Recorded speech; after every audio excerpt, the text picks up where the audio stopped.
TRS పార్టీకి ఉంది అధ్యక్ష. ఆ రోజు సన్నవడ్లేస్తే ఊరే అన్నది మీరు.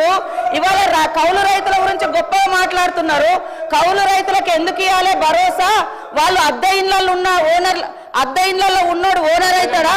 కౌలు రైతు ఓనర్ అవుతాడా అని ఆ రోజు మీరు మాట్లాడారు.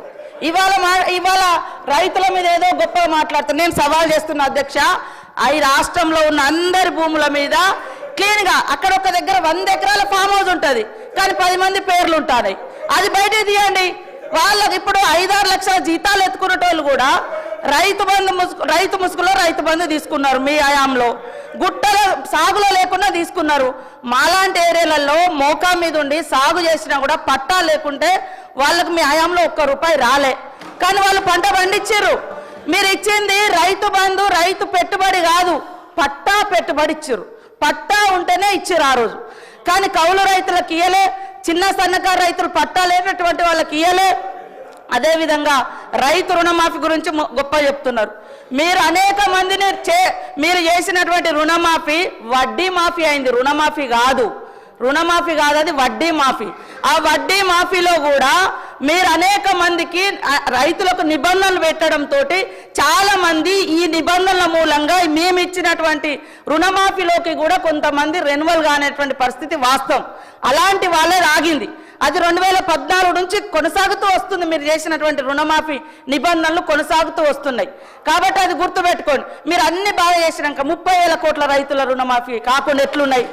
మీరు అన్ని రైతులను రాజులను చేసిర్రు, రైతు బంధు ఇచ్చిర్రు, అన్ని చేసినాక మళ్ళీ 30,000 కోట్ల రూపాయలు వాళ్ళ మీద ఎందుకు భారమైంది? ఎందుకు రుణాలు మిగిలినాయి?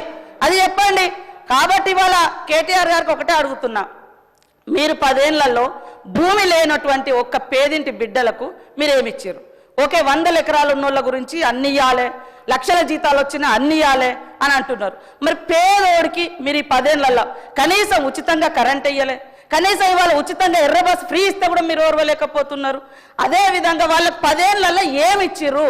భూమి లేని వాళ్ళకి ఏమి ఇచ్చారు? మేము ఇప్పుడు భరోసా కింద 12,000 రూపాయలు పెట్టినాం, ఉచితంగా కరెంట్ ఇస్తున్నాం. వాళ్ళ ఆర్థిక భారాన్ని తగ్గించడం కోసం, కుటుంబ భారాన్ని తగ్గించడం కోసం పేదింటి బిడ్డలకు, ఆడబిడ్డలకు 500 గ్యాస్ చేసినాం.